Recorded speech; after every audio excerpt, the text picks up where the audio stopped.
Good morning and welcome to the fresh edition of my live comments.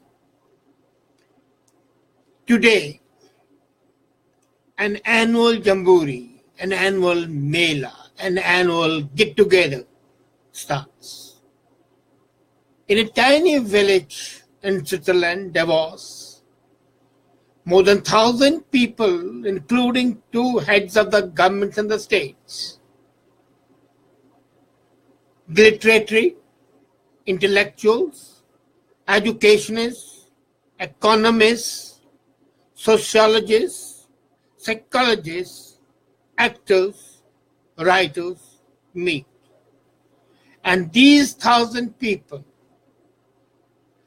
ruminate on, think about, talk about the state of the affairs of the world, and talk of a shared future. You recollect last week I had talked about the possibility of shared future in a fractured world, because that's the theme of the World Economic Forum that starts meeting in Davos and would be there for 3 more days. And over 200 heads of states and the government are there. Now, I was amazed to see that apart from Mr. Trump, who would be possibly be the first president of US ever to have participated over there, the Prime Minister of India has gone there, and the Prime Minister of Canada has gone there. These two Prime Ministers heading the government in two democracies. But there the similarity ends. The work, the purpose of both is the same. Both want to attract business and foreign investment in the country. And yet, the difference is unbridgeable. For the first time in the history, the country, which is supposed to be a developing country, though it's going to be the third largest economy shortly, gave the inaugural address. I refer to Narendra Modi. And Trudeau is not addressing any of the keynote sessions, but he is meeting people on individual basis and in small groups.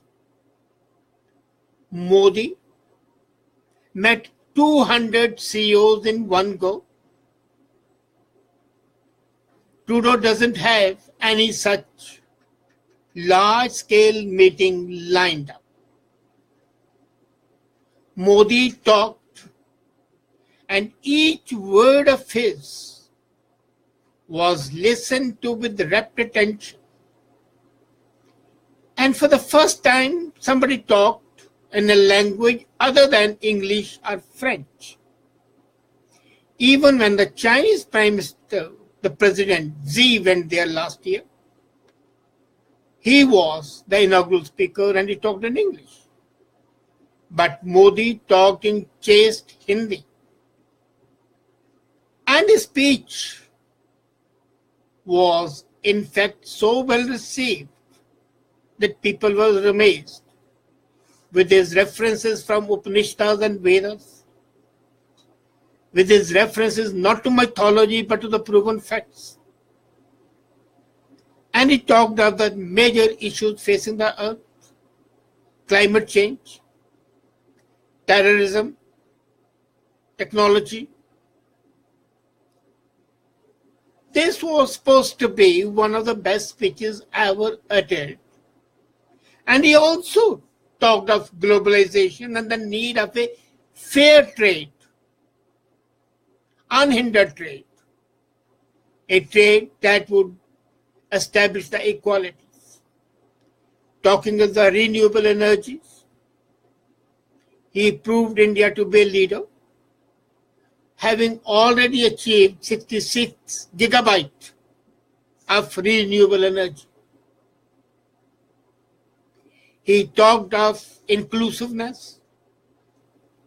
He talked of his concept of Beti Bachao, Beti Padhao, save the daughter, educate the daughter. He talked of the industrialization and talked of the climate change. Replete with Sanskrit quotations, replete with historical facts, he gave a clear message. Come to India. If you need health and wealth, wholesomeness, inclusiveness. And these were not empty words. He showed how in the last 3 years he has been able to achieve what he promised. The growth, the increase in foreign exchange, the stability, the provision of jobs, the extension of infrastructural facilities. He talked about that. And then was the invitation to the businessmen to come to India. Another very interesting thing was Modi proved that he is not only an astute businessman, but a very capable reader of the minds of the people. I had met him in 2003. When he came to Canada, he met me. And he remembered that I met him in 2003. Then we discussed for a couple of minutes about that project that I had met him with. Just a few minutes. And here, he was meeting 200 CEOs, and he knew each CEO's name, not only the last name, the surname, but the first name, and he addressed each CEO by the first name. This fact, this memory, and this association of the name with the person flabbergasted those CEOs. And they were thinking, is this man a human being or is he a computer? What a fantastic memory and ability to use that memory for the good of the country.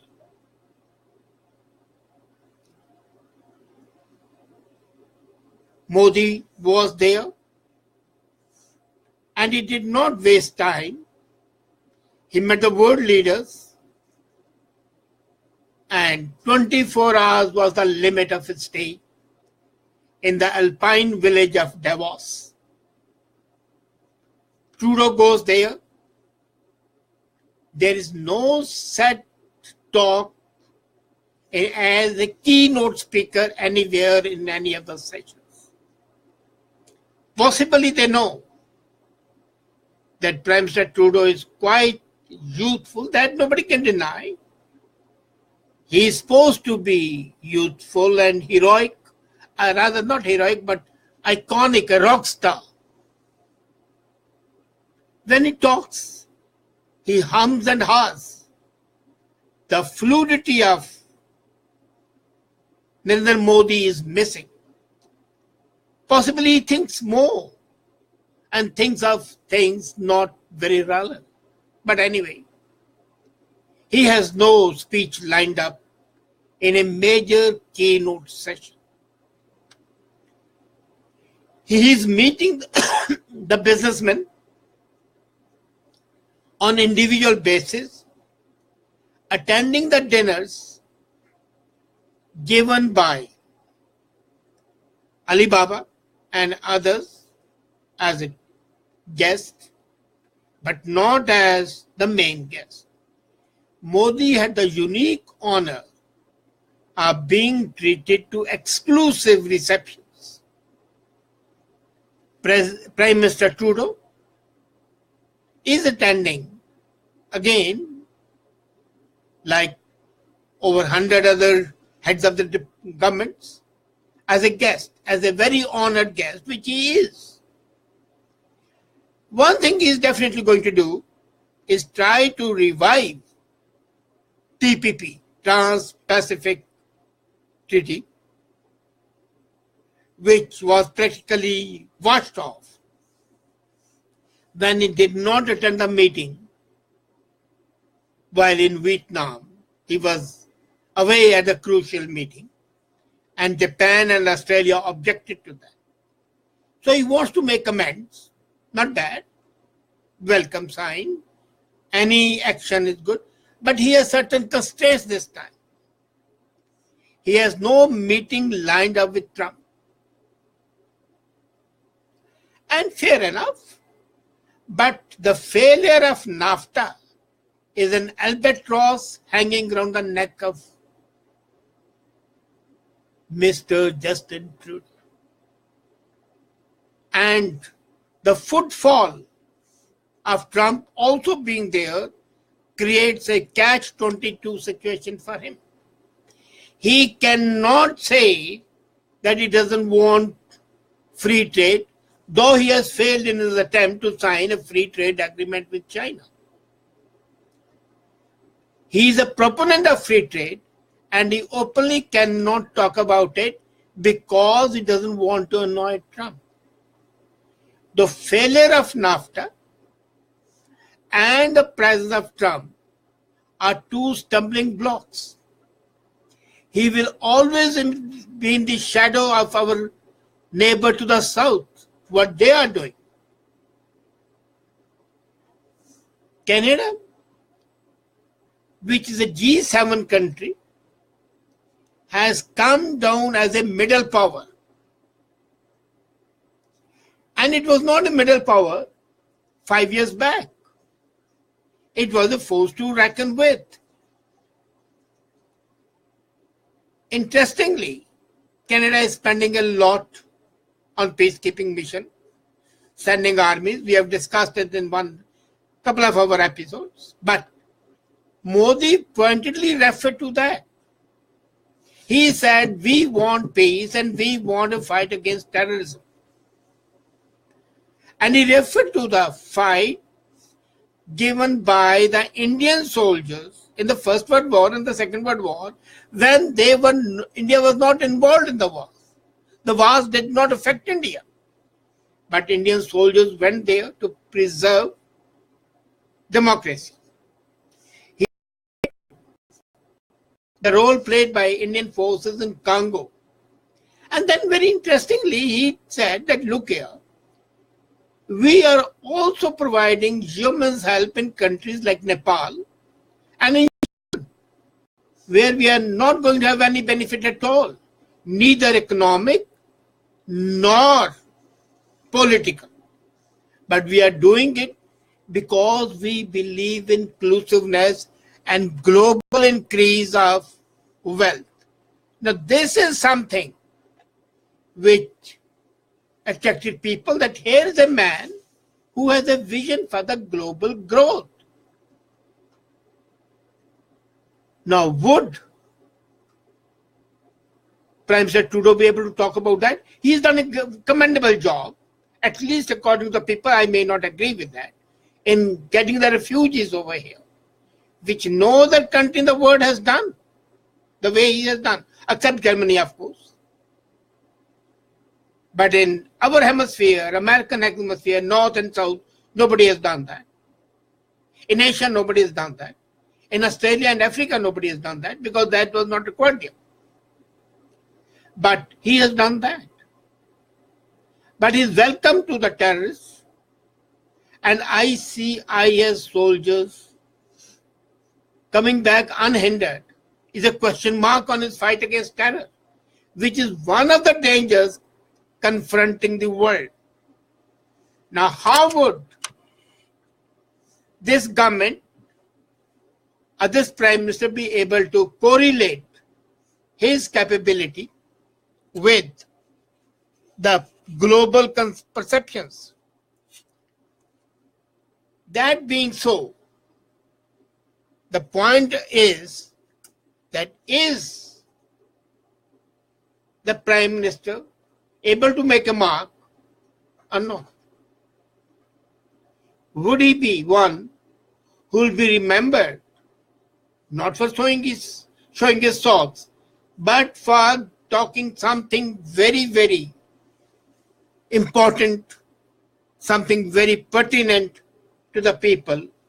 Or would he be as one of the 1,000 people attending there with no major contribution, while the businessmen were bending head over heels and soliciting an interview with Modi so that they can go and invest there? Would we see the same influx and the same desire of the CEOs to meet Mr. Trudeau and evince a desire to come to Canada?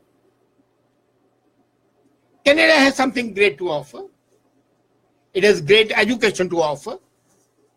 It has great knowledge to offer. It has great resources to offer. It may not be a consumption center. It may not be a big buyer, but it can definitely be a great supplier and producer along with their technologies. So this is the tale of two prime ministers going there, one from a supposedly G20 countries, another from a G7 countries, and how they act, how they interact and react, and how they are perceived. The difference lies in the eyes of those people who are talking to them and interacting with them, and in our eyes, especially people like me who have affinity to both countries, India and Canada. One prime minister goes there like a Roman emperor, vini, vidi, vici. I came, I saw, I conquered. The other one goes there and doesn't make a mark, cannot cry out vidi, vidi, vici, but he can say, I came, I interacted, and I came back. Fated, feasted, and I'm back safe and sound. Decide for yourself who is a winner. And not forget, winner takes all. Thank you.